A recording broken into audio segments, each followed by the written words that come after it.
Hello Aquarius, welcome to the Plaid Sheep Oracle. For this round of readings, I've been pulling a card from the Magickal Botanical Oracle by Maxine Miller and Christopher Penczak. She is the artist. And you, interestingly,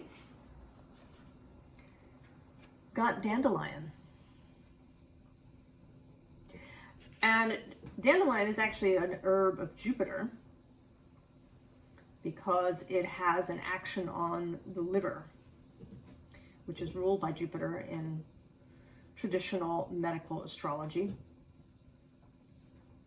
But it also has associations to the sun, right? And it's gold and yellow flowers. But in this particular image, I'm struck by the fact that the primary thing here is this, right, this image of the seed head of the dandelion, right? That when we're kids, we learn, right, that you can make a wish and blow the seeds of the dandelion out to send your wish into the world. And so it's sort of reminiscent, right, of the star and wishing on a star. And the star is traditionally your card, Aquarius. There's also this, lion aspect, right? Right, there's a theory that dandelion is from de lion, so the teeth of the lion, the tooth of the lion, because of its serrated leaves. So there's this lion's head in the image, and the lion is your opposing sign, Leo, that Leo-Aquarius axis. But the other thing about dandelion is that they come up in disturbed places.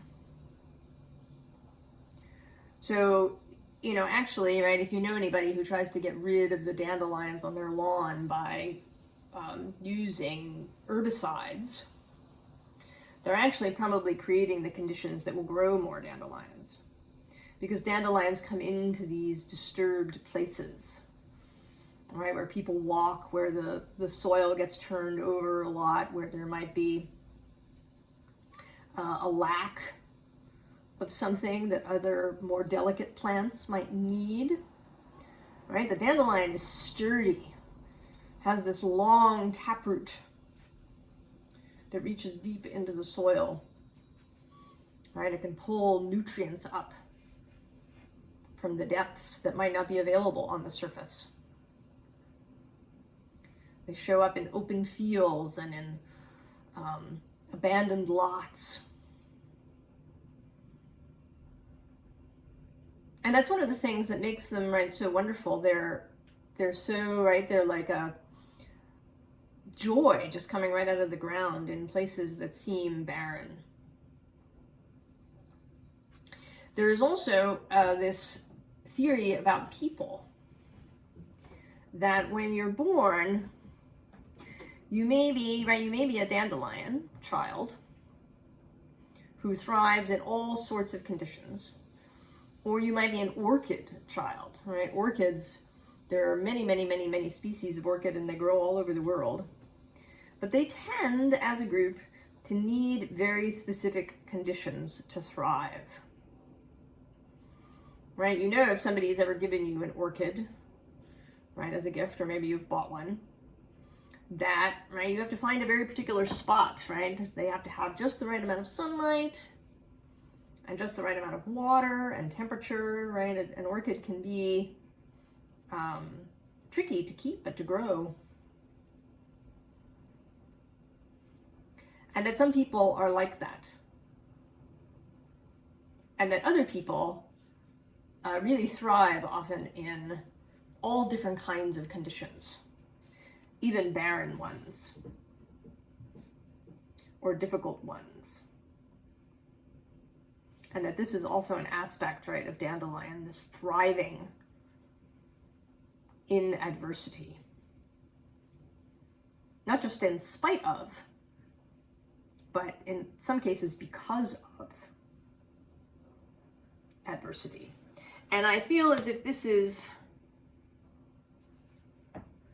kind of what's coming through for you, Aquarius. then maybe you're beginning to understand yourself more. So we begin with this Ace of Water, the Ace of Cups, our frequent visitor in the readings on this channel. And here, this is, right, this is sort of a gift that maybe I think that you've given yourself. You know, the seahorse actually is sort of an Aquarian kind of animal. A little bit, right? Very sort of individual looking, very different.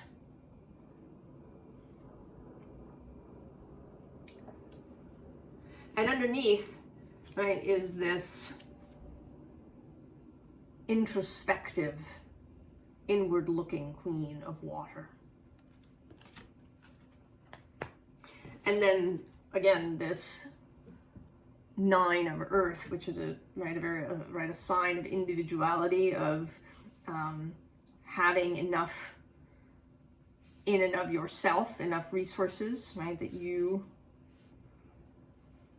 have resources, right, for yourself, that you are comfortable in yourself. Right, and in this particular card, right, she is, you know, introspective, right, this sort of a prayer pose. She might be in meditation here. I mean, she may be, right, in a manifestational way, calling in the pentacles, right, calling in the resources through this introspective space. But also that she may be, right, going inward, right, to perhaps do a body scan, right, to know how she's doing bodily, to find out more about herself in an Aquarian way, right, to get more familiar with her own nervous system.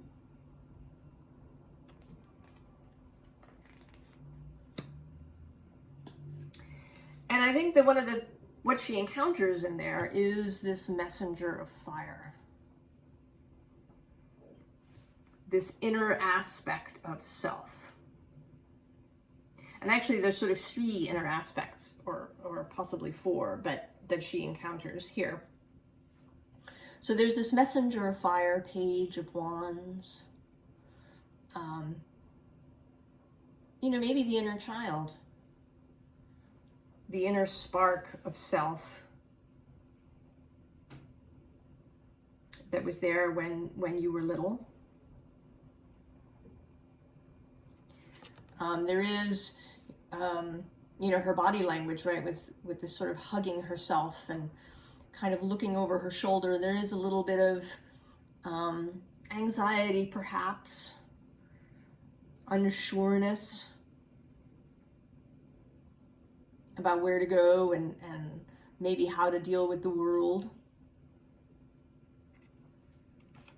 And then there's this 3 of Fire, which is more adventurous. The adventurous self, who may have just gone out into the world and done things. You know, it is a 3, right? The 3 of Fire, the 3 of Wands. It is a collaborative card, right? The part of self that may want to go out and meet and be with people and be in community.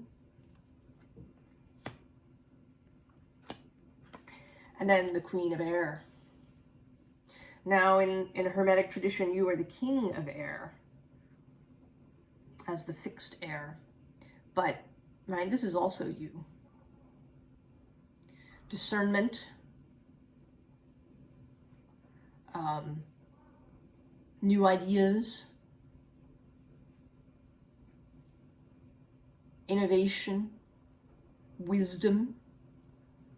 Right there with her owl. Clarity of thought.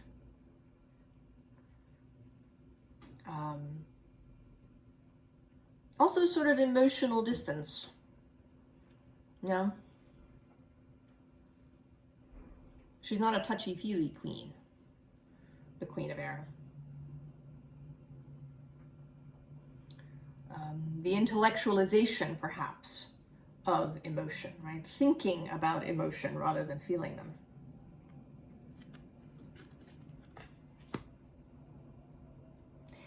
And then we have the Hierophant. This, I feel like this is not so much anything internal, but the external influence. Right? The Hierophant can be societal pressure, societal norms, societal authority. Aquarius 2 dispositors are Saturn, originally, and then Uranus. These two kind of, they're not quite opposing in the same exact way as Jupiter and Saturn are opposing, right? Sort of expansion versus contraction, but change versus stability. And you carry that within yourself. And depending on how you encountered these forces, because, right, we have the stability of Earth, right? There's this cable, but then there's also this implication of change, of invoking change, right? This air element in her wings, this kind of magician feeling, right? Because she has all the elements laid out before her, the way the magician does often in cards.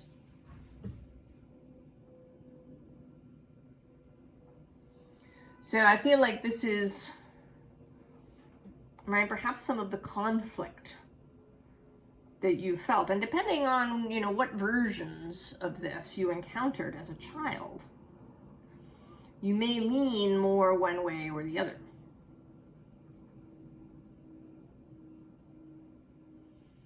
You may really, right, if you had a very restrictive childhood in some way, you may lean towards your Uranian side. Or if you had chaos in your childhood, you may really sort of want to cling to that Saturn aspect.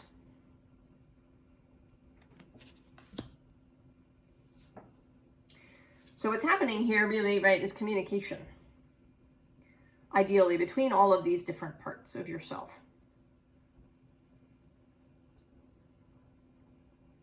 And it may be that up until now, some of these parts have been really annoying to you.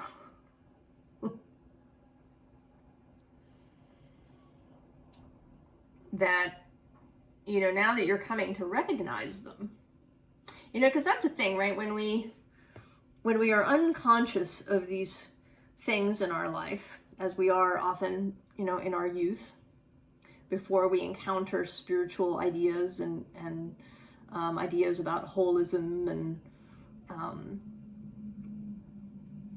you know, various psychological factors or even, you know, astrological factors, we can be unconscious to some of this stuff. And then when we start learning about it, it can be really annoying, right? What is this part of myself that keeps, right, that keeps getting in my way? Or, you know, oh my God, I can't believe, right, my childhood was like that.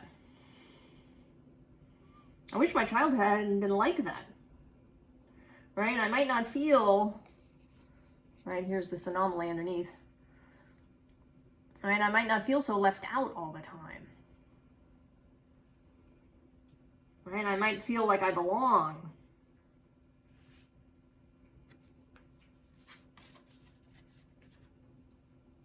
But I think that in this process that you're in, Aquarius, what you're realizing is that this, right, the various fears and everything that you did to survive your childhood, that all of those things, and that even that you've done since your childhood, right, just to keep yourself together,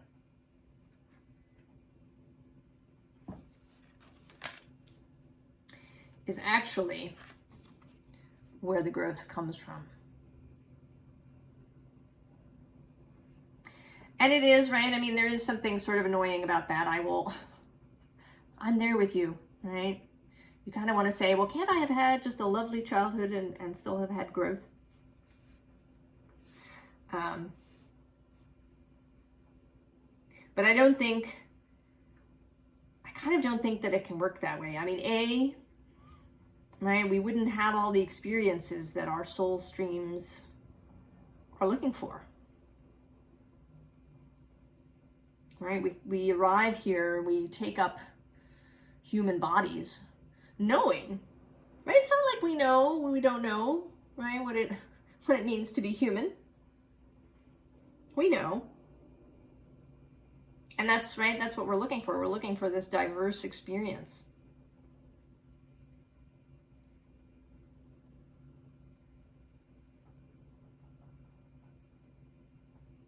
You know, actually, I've been sort of perusing Gabor Mate's book, The Myth of Normal, and he quotes someone who recovered from addiction. And although, you know, there is a part of him that would sort of have liked to have had, you know, a lovely childhood like, you know, some of his friends. There are things that he knows that they will never know. Places he's been that they can never go. And that there's a beauty in that. Here, forgive the tea stain, we have, right, ripen, mature. Right, this is what it means to come into mental, emotional maturity. You know, our bodies, at least, you know, the shape of them and the size of them,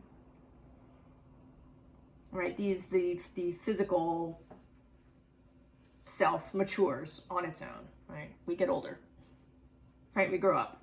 The body builds itself. But our minds and our emotional bodies, which both can be reflected in the physical body, need help to mature. And if we don't have the appropriate models when we're little, we kind of have to find it for ourselves as we go.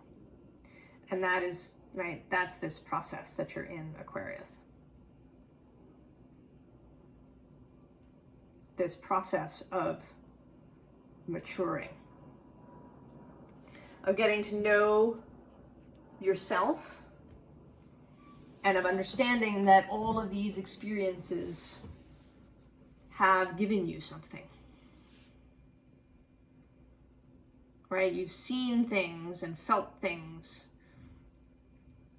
and have come to understand things that perhaps others cannot. And this is to be free, right? It's to burst out of the confinement that sometimes our pain can put us in. Right? When we get stuck in, you know, either wanting things to have been different or wanting, you know, people to be held accountable for what they did, of wanting retribution, of wanting some sort of reparation or payment in some way, or if we want someone else to fix us, we just want to get fixed, right? You know, we're going to go on this, right, ayahuasca journey, and that will just fix us. I feel you. But, right, when we burst out of that, then we can see, right, that this weathering that we've been through, these storms, have made us into the powerful people that we are. Right? We become untamable. We become wild. Not, not in a, right, one might say a literal sense, right? That we, just walk away from everything and go live in the woods in a tent.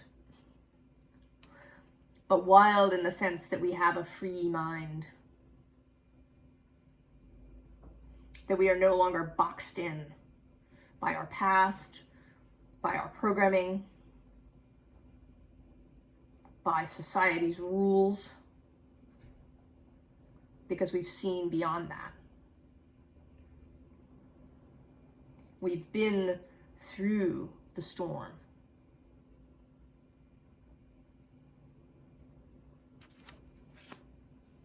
And now, right, now we can be part of it. We can be untamable.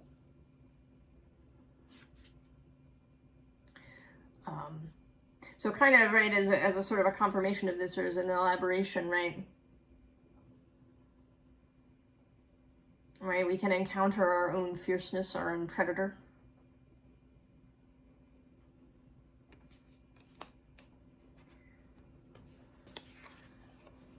Right, we can encounter pain and loss and, feelings of isolation, and be able to sit with them and come out the other side.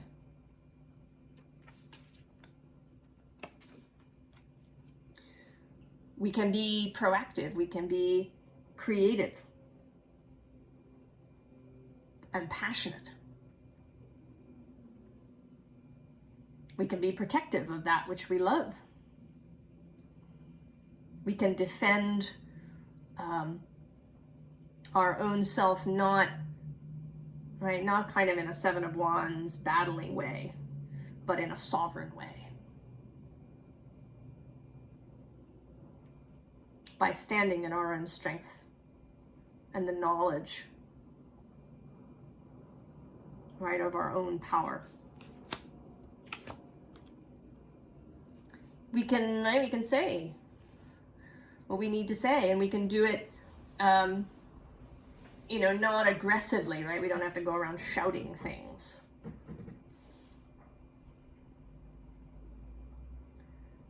Right? We can do it in a way that's beautiful. Right? That doesn't, accost other people. It's just, right, this is just who we are. Right? We can express our heart freely, without aggression or rage. Right? In a way that can be received by others. And we can feel, right, we can find ourselves in alignment. We can move with flow through the world.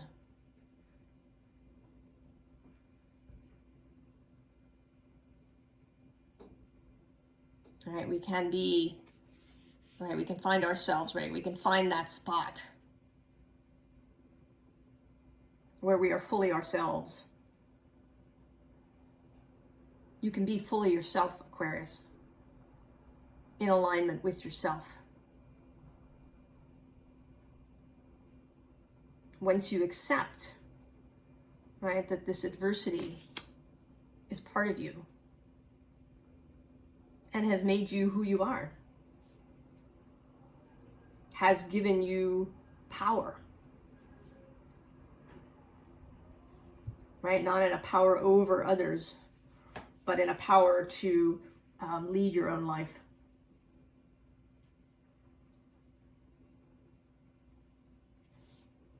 So the advice is just sort of to remember this, right?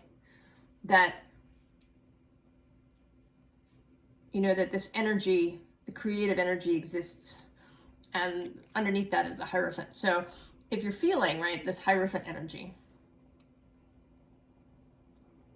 right, know your own creative power. And actually under the Hierophant is the Ace of Cups. So, this may have been whatever he represents, in your childhood. Right? The Ace of Cups was always there. Your soul was always with you. Your heart was always with you.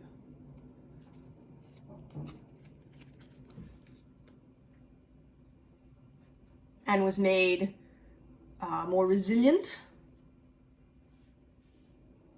more capable, more compassionate towards others through this event, right? To be sovereign, to be the ultimate expression of the Emperor with the Queen of Cups. Right, so strong, but compassionate. Knowing that, right, everybody pretty much in the modern world, for sure, had some experiences that left them with wounds.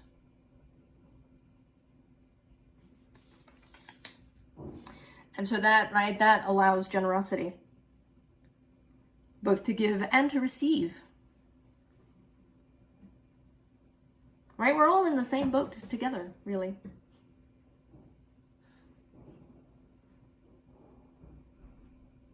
So we can give and receive to one another.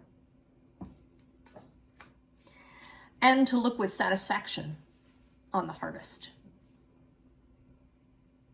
All right, no disappointment, no impatience, just satisfaction. At all the wonderful things that your life has created, that all aspects of it.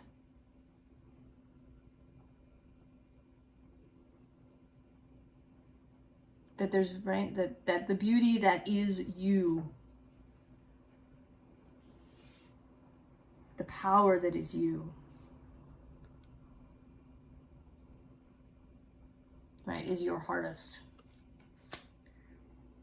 And you can take satisfaction. Right, you made it here, Aquarius. You made it here, and now you're stepping out into this new timeline because you've gained this understanding of yourself. You've seen how the adversity has given you some beautiful gifts.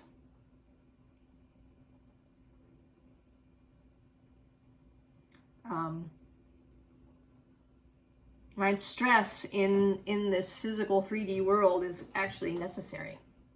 I mean, we don't, right, we talk about not having too much stress, right, reducing stress in our life, but we do need some, right? At some point, and maybe I'll see if I can find out when it was, they built this biodome out in Arizona, I think, and they were trying to study, you know, sort of climate change related things.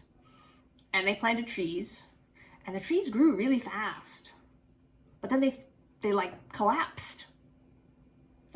And what they discovered was the trees need wind. They literally need the stress of wind in order to be strong enough to hold themselves up.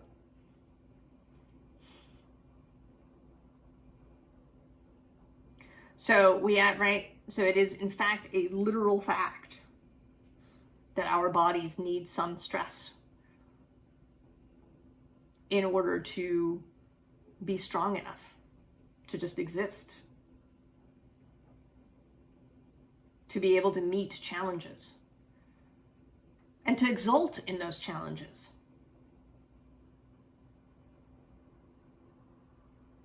All right, I think life would in fact be very bland and dull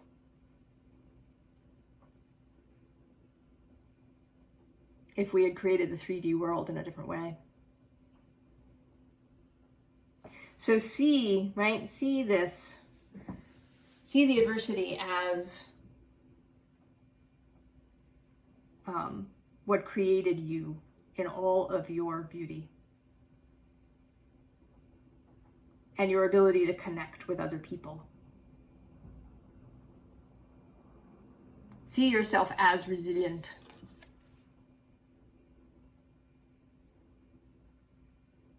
as thriving even in adversity. And is then, giving that gift to others. As dandelion gives us a gift of healing.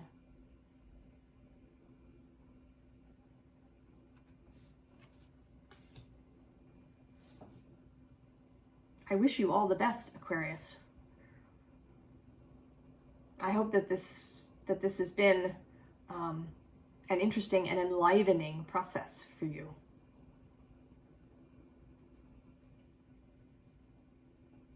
And that the journey will continue to present surprises. I'll see you next time. So long, Aquarius.